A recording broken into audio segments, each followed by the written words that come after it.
আসসালামু আলাইকুম। প্রিয় শিক্ষার্থী, কেমন আছো সবাই? আশা করি ভালো আছো। আমার অষ্টম শ্রেণীর শিক্ষার্থীরা, তোমরা কেমন আছো? আশা করি তোমরাও ভালো আছো। আমিও অনেক ভালো আছি।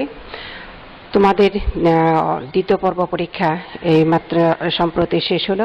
সামনে আবার তোমাদের মডেল টেস্ট আছে। আমরা এই জন্য তোমাদের এখন পুরো বইটা আস্তে আস্তে রিভিশন করাবো। তোমরা সবাই পাঠে মনোযোগী থাকবো। আজকে আমি তোমাদের অধ্যায় 11 থেকে বাংলাদেশে ক্ষুদ্র নৃগোষ্ঠী গারো সম্পর্কে বিস্তারিত আলোচনা করব। সবাই আমার সাথে মনোযোগী হও।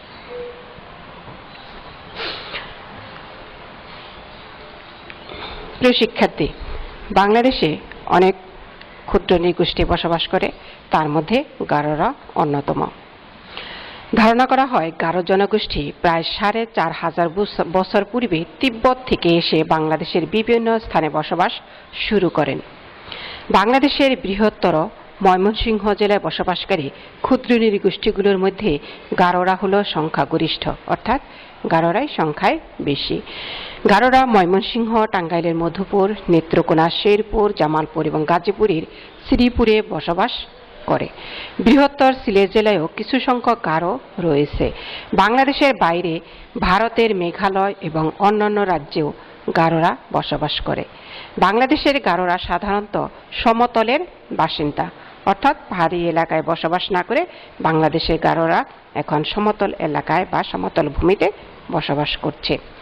এই ক্ষুদ্র নৃগোষ্ঠীর আদি বাসস্থান হল ভারতের তিব্বতে। গারোরা সাধারণত মান্দি নামে নিজেদের পরিচয় দিতে বেশি পছন্দ করে। গারোরা মঙ্গোলীয় নৃগোষ্ঠীর লোক। গারোদের একটা নিজস্ব ভাষা আছে, তাদের ভাষার নাম হলো আচিক বা গারো ভাষা। আচিক বা গারো ভাষা। প্রিয় শিক্ষার্থী, গারোদের ভাষার নাম হলো আচিক ভাষা। প্রিয় শিক্ষার্থী, যেহেতু গারোরা বাঙালিদের সাথে মিলেমিশে বসবাস করে, এই জন্য গারোরা বাংলা ভাষাও বলতে পারে এবং বাঙালিদের সাথে সাধারণত তারা বাংলা ভাষায় কথা বলে। কারণ বাঙালিরা আচিক ভাষা বোঝে না, এই জন্য তারা বাংলা ভাষাও আয়ত্ত করেছে, বাংলা ভাষায় বাঙালিদের সাথে কথা বলে। তবে গারোরা যখন নিজেরা নিজেদের মধ্যে কথা বলে, তখন তারা নিজস্ব ভাষা আচিক ভাষা ব্যবহার করে থাকে। প্রিয় শিক্ষার্থী, আর গারোদের যে জীবন ব্যবস্থা, সেগুলোকে আমি কয়েকটা ধাপে ভাগ করেছি। এই ধাপগুলো হলো সামাজিক জীবন, অর্থনৈতিক জীবন, ধর্মীয় জীবন এবং সাংস্কৃতিক জীবন। আমি ধাপে ধাপে এই পয়েন্টগুলো আলোচনা করব। প্রথম হলো, 1 নম্বরে হলো সামাজিক জীবন। গারোদের সমাজ ছিল মাতৃতান্ত্রিক। তাদের সমাজে মাতা হলেন পরিবারের প্রধান। সন্তানেরা মায়ের উপাধি ধারণ করেন। পরিবারের সর্বকনিষ্ঠ কন্যা পরিবারের সমুদয় সম্পত্তির উত্তরাধিকার লাভ করে থাকে। গারো পরিবারে পিতা সংসার ব্যবস্থাপনার দায়িত্ব পালন করেন, অর্থাৎ সংসারের আর পরিচালনার যাবতীয় দায়িত্ব বা ব্যবস্থাপনার দায়িত্ব পালন করে থাকেন।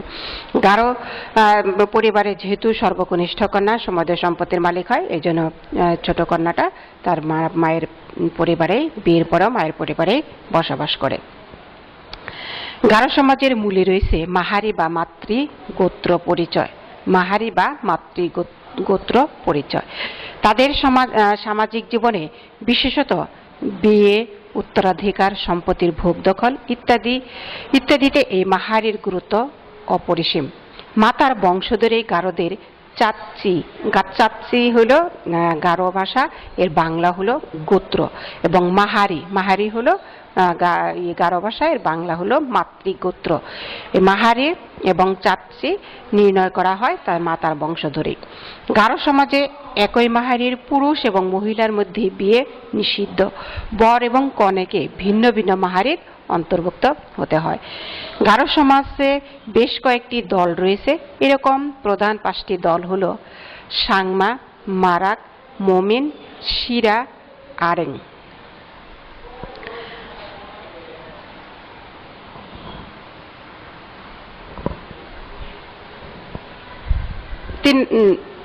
দুই নম্বর পয়েন্ট হলো অর্থনৈতিক জীবন। বাংলাদেশের গারোরা সাধারণত কৃষিকাজ করে জীবিকা নির্বাহ করে। পূর্বে গারোরা ঝুম চাষে অভ্যস্ত ছিল। বর্তমানে সমতলের গারোরাদের মধ্যে ঝুম চাষের প্রচলন নেই, অর্থাৎ গারোরা যখন পাহাড়ি এলাকায় বসবাস করত, তখন তারা ঝুম চাষে অভ্যস্ত ছিল। কারণ ঝুম চাষ হলো পাহাড়ি এলাকার ঢালে ঢালে একটু গর্ত করে বীজ বপন করে তার মাধ্যমে ফসল চাষ করত। কিন্তু যেহেতু বর্তমানে গারোরা সমতল ভূমিতে বসবাস করছে, এই জন্য তারা এখন ঝাল চাষের মাধ্যমেই ফসল উৎপাদন করছে। তাদের উৎপাদিত ফসলের মধ্যে প্রধান হলো ধান। তারা নানা জাতের শাকসবজি ও আনারসও উৎপাদন করে থাকে। পূর্বে গারোর জনগোষ্ঠীর লোকেরা নদীর তীরে লম্বা এক ধরনের বাড়িঘর তৈরি করতেন, যা নকমান্তি নামে পরিচিত। তবে বর্তমানে তারা অন্যদের মতোই করগেটের টিন এবং অন্যান্য উপকরণ দিয়ে বাড়ি তৈরি করে থাকেন। প্রিয় শিক্ষার্থী, 3 নম্বর পয়েন্ট হইল ধর্মীয় জীবন। গারোদের আদি ধর্মের নাম ছিল সাংসারিক। অতীতে গারোরা বিভিন্ন দেবদেবীর পূজা করত। তাদের প্রধান দেবতার নাম ছিল তাতারা রাবুগা। তাতারা রাবুগা ছিল তাদের প্রধান দেবতার নাম। গারোরা শালজং, সুসিমে, গোয়েরা, মেন প্রভৃতি দেবদেবীর পূজা করত। নাচ গান এবং পশু বলিদানের মাধ্যমে তারা ধর্মীয় আচার অনুষ্ঠান পালন করত। বর্তমানে গারোদের অধিকাংশ লোক খ্রিস্ট ধর্মাবলম্বী। তারা এখন বড়দিন সহ খ্রিস্ট ধর্মীয় উৎসব পালন করে থাকে। অর্থাৎ গারোরা বর্তমানে খ্রিস্ট ধর্মে বেশি দীক্ষিত, তার ধর্মীয় উৎসবাদি বেশি পালন করে থাকে। সর্বশেষ পয়েন্ট হইল সাংস্কৃতিক জীবন। গারোরা মহিলাদের নিজেদের তৈরি পোশাকের নাম ধকমান্দা এবং দকশাড়ি। পুরুষের ঐতিহ্যবাহী পোশাকের নাম হলো গান্দো। প্রিয় শিক্ষার্থী, মহিলাদের ঐতিহ্যবাহী পোশাকের নাম হলো দকমান্দা ও দকশাড়ি, আর পুরুষের ঐতিহ্যবাহী পোশাকের নাম হলো গান্দো। গারোরা ভাতের সাথে মাছ এবং শাকসবজি খেয়ে থাকে। তাদের একটি বিশেষ খাদ্য হচ্ছে কচি বাঁশের গুড়ি। এর জনপ্রিয় নাম হলো মেওয়া।